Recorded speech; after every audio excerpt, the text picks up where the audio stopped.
everyone. Welcome to the OC Housing Talk. I'm Mike Van Ruth. I'm here with Tim Lorenz. Good afternoon, Tim.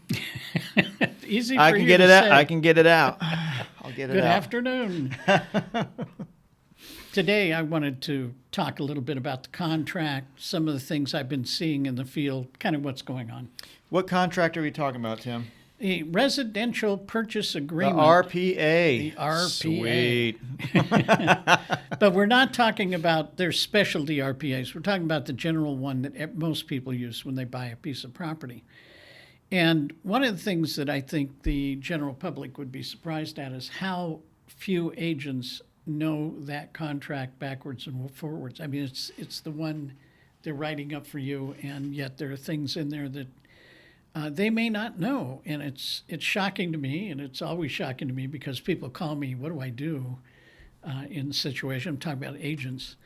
And the part that they're unsure of, whether they represent buyer or seller, is what if they cancel?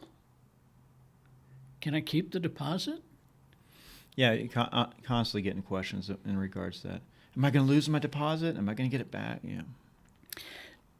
Generally, no, you're not going to lose the deposit, but it's very dangerous if in the RPA there's tremendous protections for both the buyer and the seller, but definitely more for the buyer in that you have due diligence. That's where you do inspections. You get a third-party inspection. That's where they check the electrical, they check the roof, they check the heating, they check the house out in general. They look at the roof. And they come back and they have a report that they print out, and it tells you whether or not there are any problems. And then you can negotiate from there if necessary. You got your termite? You have a termite report. But there's also the natural hazard report, which is often overlooked. That's the one when they tell you, are you in a flood basin? Yeah, are you in a flood basin? Is this going to wash away when it next rains? heavy rain? Are you in an earthquake zone? Are you in a radon gas zone? So it's telling you, and it's going to be printed usually by a company who takes on the liability because they look at all the maps for earthquakes. They have looked at all the reports that exist so that you're getting a legitimate report. That's probably why agents don't spend too much time on it. But if I'm an agent out there, I'm telling you, take a look at it so you know to advise your client if there is something, and make sure your clients read it. And if you're a client, please read the natural hazard report. And if you have questions, ask your agent.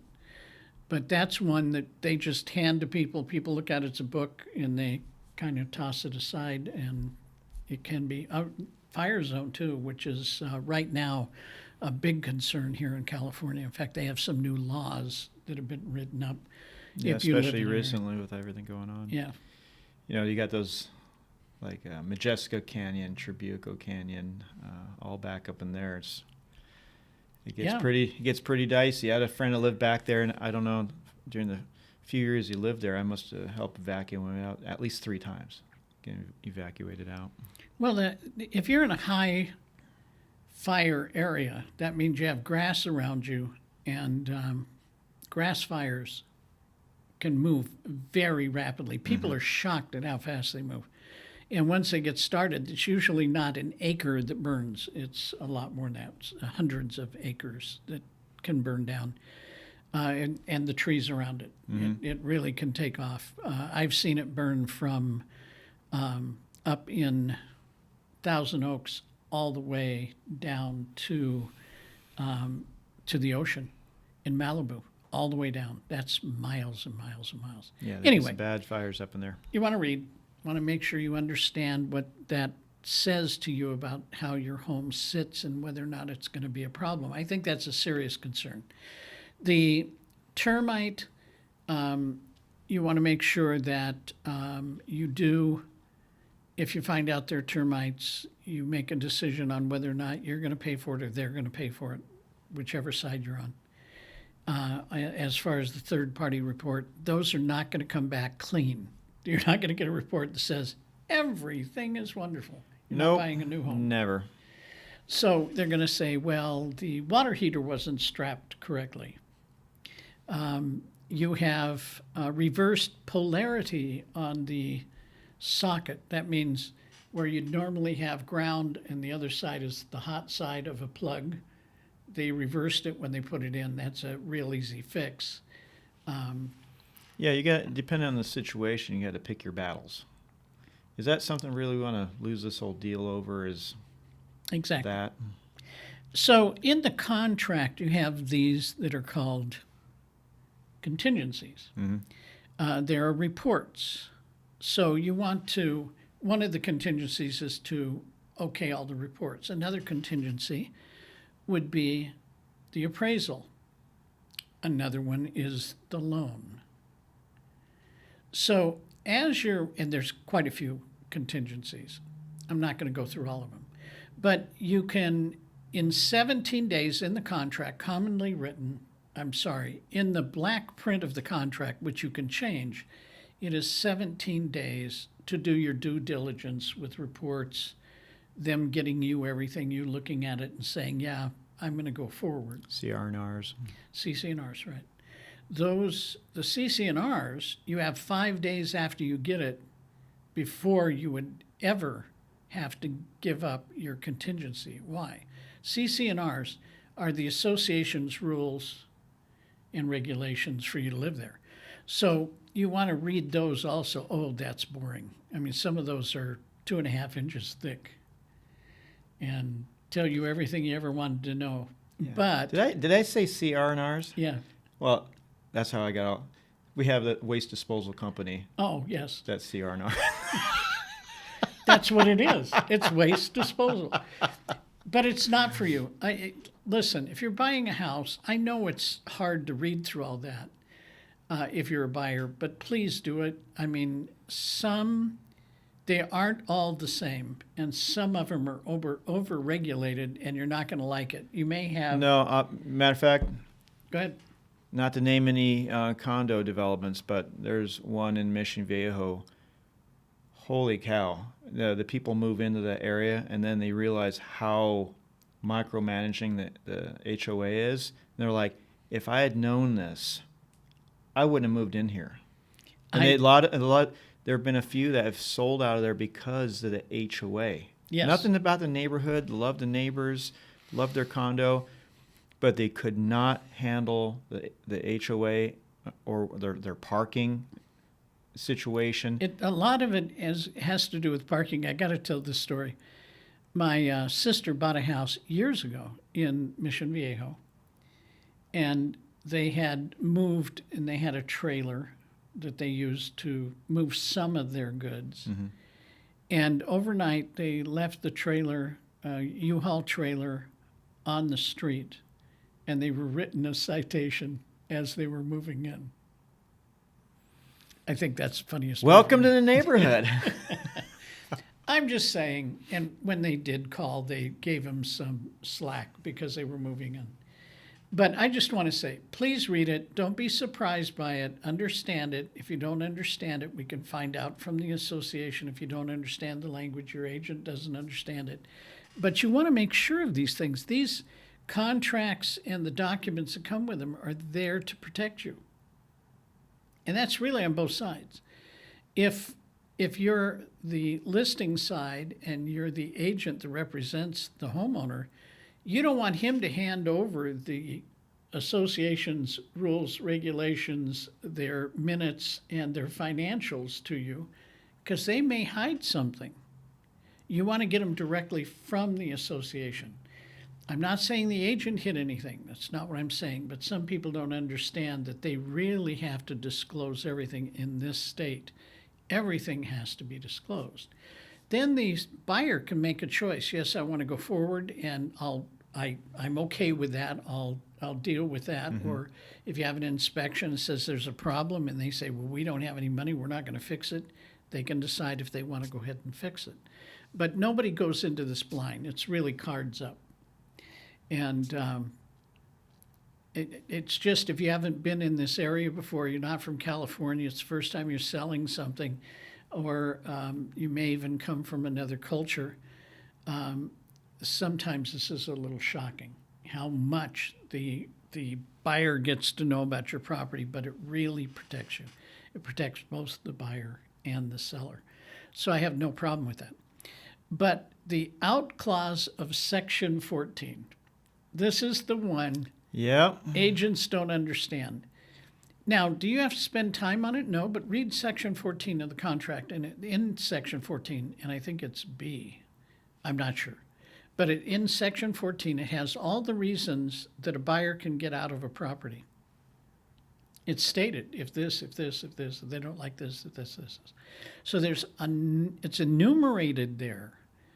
Well, why do we care? Well, if your client says, I want to get out of the property, I don't want to buy it, and he hasn't removed any of the contingencies, and there is a specific reason, it's in the 14, or it can be wrapped in one of those issues, it should be. If they say, well, I was just kidding, I don't want to buy it, that could be a problem. Could be. Then you could be jeopardizing your deposit. If you removed all the contingencies, I've had the question, can I still get out? Well, why is it you want to get out of the transaction?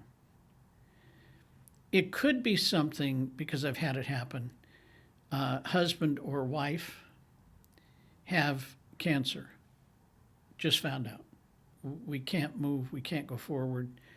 This is life-threatening, and then you plead your case to the other side. And in every case that I've ever had a life-threatening issue that's legitimate, I've never had a homeowner say, oh, we're keeping the deposit, this is ridiculous. I've never had that.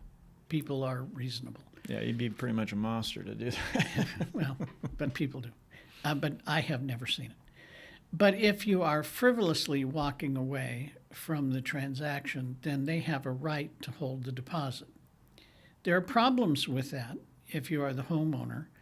Do you want to have a fight over the deposit, which is a few $1,000s, or do you want to let it go? Well, no, they frivolously walked away. It cost me time, etc.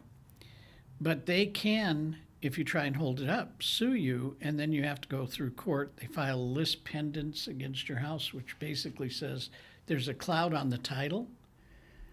I'm not going to get into legal issues because I'm sure an attorney will tell me I'm wrong somewhere. But I know they can file lis pendens, and that can hold up the sale. So you have a chance of delaying. I don't know, especially in a market like now, if somebody wanted to get out of a transaction, they can walk away. The only thing is whether or not you're going to hold up the deposit. That has to be reasoned with the seller and the agent as to whether or not that's a good strategy, because you could sell pretty quick. All right. So agents don't know what's in 14. They often say, try and get people out when it's not there, but they really don't know what the law is. I find that. In fact, I just said this to my mentees. If you don't know the contract, I think that's a sin. Then I had to clean that up a little. And I said, at least it's a bad situation. It's, to me, unforgivable as an agent that you don't know, so you can advise your client, whichever side you're on. If somebody wants to back out of a transaction, do they have a right to do it? Is it written in the contract? The contract, the written document, is the one that's going to command the situation. So you always want to see what's written. All those little blanks that got filled in, make sure you read those when you're signing to list a home or to sell a home. It's very important. Read what they say. I recommend reading the whole contract, but people don't. But the part that they handwrite in is real important, because that means they're changing something, or it's something that has to be noticed, so they're forcing you to write it. So at least allow your eyes to catch those things. Again, I would recommend reading the whole contract, not just signing one, but I know how people are. So again, the contract is fair. They're trying to give the buyer a good chance to understand what's there. There are other disclosures that have to be passed back and forth also between buyer and seller. Are there conditions of the property that you know if it's a long form that could be a problem to the buyer? So they fill that out. Has there been pets in the property? Have you ever painted the property in the last year? I mean, all kinds of questions that do need to be answered by the seller, and they should be very specific and they should be very accurate. There are things they may not know. Is the house bolted to the foundation? A lot of people are going, I have no idea. Your agent probably doesn't know either. So the question is asked, do you know if it was, so the answer would be Because no if the if home you was don't. built during a certain era, Yeah, it wouldn't have been. it wouldn't have been. So there are questions you may not know the answer to if you're the seller trying to communicate to the other side, but don't guess. Tell them you don't know. They could get somebody to inspect if they want to. That's the whole idea in transferring the disclosures that one hand fills out. Again, don't try to hide something. That only comes back as a lawsuit when it's found out. Has there been mold in the property? Well, yes, there was, but it was cleaned up. Was it done professionally or was it not done professionally? Not done professionally, but cleaned up, the individual could do a mold inspection. Mm-hmm. Find out if there is still existing mold. They can find that out. They can see if any of the spores are in the house. If the house, on the other hand, was inspected, was remediated by a professional firm, and they have a certificate to that effect, you can be sure you don't necessarily need a mold inspection. It's up to the buyer if they want to go another level. Mm-hmm. But they do have clarification that whatever the mold was, it was cleaned up and done correctly, and they have a certification. So there are all these different levels of things that happen in usually 17 days. Okay, so we come to today. Today we have a seller's market. And those agents love to push that 10 days, 14 days. I really, if I'm selling a house, I don't push that down. I don't know whose advantage it is to push that down. Especially in this quick of a market. Yeah. What if this falls out after 17 days? Boom, you're right back in the market and probably have offers within within a couple of days. You're just Yeah. But they're trying to know if it's going to fall out quick, does it have any problems? But pushing it down to 10 days. Could that be is a crazy. red flag of sorts? If they ask for 10 days, it's becoming the standard, unfortunately. I don't like it, but it's becoming the standard because one did it, others are trying to do it. They're trying to do it so they get through any reason somebody could back out faster.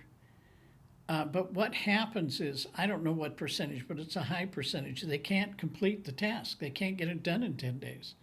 They can't get the inspection company to finish. They can't get the termite company to give them a report in that short a time, where it says there's perhaps mold here and they have to do another inspection. So what we're getting is a lot of extensions, and they would extend, then why not just leave it at 17 days and everybody can easily get it done? But that isn't necessarily what's going on. Which is crazy. Well, it is and it isn't. I mean, it's just the 17 days is easy to complete. 10 days is not so easy to complete. So it puts stress on the deal, I feel, unnecessarily. Especially in appraisals, there's other people's schedules we had to work within, which isn't always easy. No, and at some points, you may find that it's very difficult to get an appraisal. So then you have to ask for an extension. They usually do.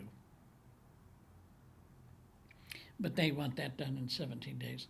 The harder one is whether or not somebody shortens the time for the loan. The loan has to be fully approved in 15 days. 21 days was selected because that's kind of the common amount of time banks and lenders have to do it. Now, there's some that can do the whole transaction in 14 days, but that's not norm. That's not where everybody lives. So as soon as you shorten that, let's say they don't have it yet, but they'll have it next week. They usually extend. So if that's the case and you went for, what did I say, 15 days or 10 days, another week makes it, well, they never go to 10 on the loan. So they have 15 days, you have another week, and you're now at what? 7 and 5 is? You're asking me to do math? 12. 12. Okay, 12. So now you have, I'm sorry, 22. Not 12, 22. So you're at 22 days instead of 21 days. It's going to come out where it's going to come out. Shortening these time periods is a fun task for a lot of listing agents to put pressure on the buyers. But in reality, they all will extend because you don't want to lose something that's in. Everything is good. They've said it looks good. It's in underwriting, but in packaging it, the loan is going to go through, says the lender, but it hasn't got the final approval. So you're outside of the 21 days, but it hasn't happened, so you have to get extensions. Yeah, the reason I ask you about whether it's shortening the contingence period by that much is a red flag, because the last one I put an offer in on, they wanted to push it to 10 days. And then there was also the red flag that they did not want to do a termite report. Remember that one? And through my own looking at the property, I can tell with my past experience being a termite inspector, I go, oh, look at this area over here. It looked like it had some termite damage in the past. And that structure was attached to the home. So I'm thinking, what's the possibility that extends beyond that localized area on the other things? And the fact that they didn't want to do a termite report or allow for any Section 1 clearance, that what's going on here? Are they trying to speed up things so they can kind of like, leave the bag in the buyer's hands, or what? I don't know. Well, it gets worse than just shortening the time. It is so active and so crazy out here. They ask for no contingencies. You must remove all contingencies before you get in the transaction. I think that is opening yourself up to lawsuit. That means if you get the person to do that, they had no right to see an inspection report. They can see inspection. They can do inspection reports, but they've removed that contingencies. They're jeopardizing their deposit. A lot of people, if they remove it, don't want to spend the money for it. And then later on, they find out they had really bad termites. It's going to cost thousands and thousands of dollars. They have problem with electrical. They have problem with the roof. They have other problems that could have been handled through an inspection and contingencies, and they removed them all. I think that's a fool's game. I really don't like it, but it's up to the buyers. Some buyers are willing to do it. So what you're trying to say is someone's going to get sued. If there's problems, there's a potential for it. And it's a high potential. Yeah. So it's really a crazy market when one side or the other has more power in the transaction. And I think... Are you trying to say power corrupts? Yeah, I am. So if it were balanced, if people just tried to do best practices and allow things to be where they are, which doesn't seem what we're doing now, I think you're going to see some shenanigans. Shenanigans. You got to work that word in. Sweet. Anyway, so the contract, again, is not something to be frivolous about or to even assume that your agent knows the contract backwards and forwards. They may know the major parts of the contract, but they're not necessarily understanding why different aspects are there. So be careful. Read what's put in front of you. Takes a little bit of time. If you don't understand something, ask. Yeah. Protect yourself. Well, very good. This is probably one of the shortest podcasts. Well, because we're talking generally about a contract, and if I get too far into the weeds, they're going to turn off anyway. Yeah, then we're like, it is kind of boring if you're not really into it. Well, we're hoping that we'll have during the week a podcast where we at least present a property that we have on the market now. There's one in Laguna Niguel. It's a 3-bedroom, 2.5 bath condo that is 1,320 square feet. Fabulous panoramic view, 180-degree view of the hills, city lights, and has been remodeled. It's a really nice looking property. So we want to get that up in the Yeah, it'd be near nice future. to have switch it up a little bit and have our podcast cover some properties, throw in some pictures and get all fancy. There you go. Might as well. Might as well. Yeah. Anyway, we probably will bring that up. It may get sold before we have time to do it. But Yeah, I know that with this market. exactly. Hey, Mike, all that time you spent editing that video, it's sold. I'm going to strangle you, Tim. Yeah, we'll always put it up and go, just sold. Yeah, we'll call it a Just Sold podcast. We have quite a few of those. We have also a piece of land that's coming on the market, which is 2 acres. It happens to be up in Apple Valley.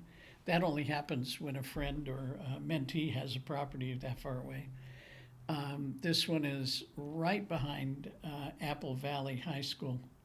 Oh, I know where that is. Okay, so right at Apple Valley High School, if you take the back road behind it, on the south, which way am I? Southeast corner. Then you drive up 2 lots. You can't see because there's no lot break. 2 lots to another road. So there's only 2 lots.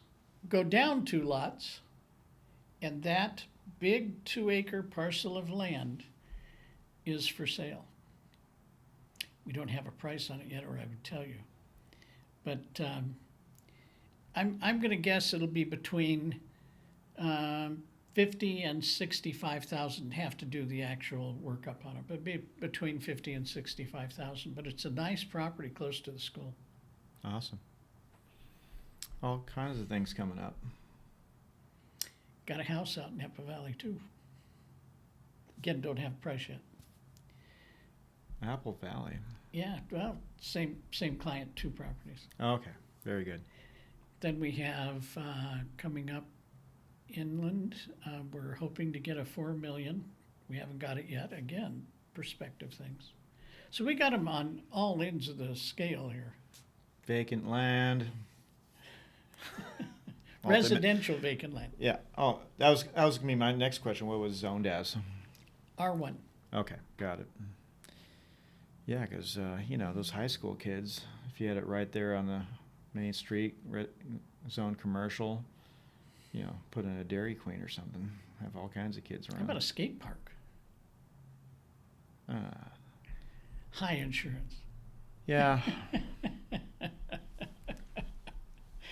Skateboarding's never been my thing because I am horrible at skateboarding. Yep. It's like I'll be on it for 2 seconds and then I'm on my butt. Well, Not my thing. I have to say this because it was my generation. In fact, some of the kids on my block had the first skateboards. Are those the ones with the steel wheels? We had old steel skates that you would strap to your shoe. Old steel skates. You undid the center of them. Mm-hmm. You nailed one piece to the back of a 2x4. The front ones nailed to the front of the 2x4, and that was a skateboard. And we rode those things until the skates wore out. That is old school, Tim. I want you to know I got pretty good at it. That's the thing about those steel wheels. Like you can slide out and get all kinds of crazy. Yeah. On But those things. and then I got on the ball bearing rubber ones when my kids were growing up, and I thought I was going to kill myself because I went downhill with it. Well, that's just crazy, Tim. I dove off about a quarter of the way down the hill into a grass lawn, and I thought it was pretty smart to do that. Yeah, because it could have been worse. You get down there toward the bottom of the hill, probably doing Mach 3 with your hair on fire. Exactly. Exactly. Anyway, All right, Tim. Well, this is the OC Housing Talk, and we're members of the Elite Home Sales Team. So if you have any questions in regards to real estate, Tim's phone number is 949-874-2247. Always glad to answer any questions for you, and certainly we'd be glad to list your home or find one for you to buy. And if you want to invest in property. Ooh, that's even more fun. Yeah, exactly. Also, follow us on social media. All our social media links are down in the description section down below. Please like and subscribe to this video, and really appreciate it. All right. All right, fantastic. Thank you so much, and see you soon. Thank you.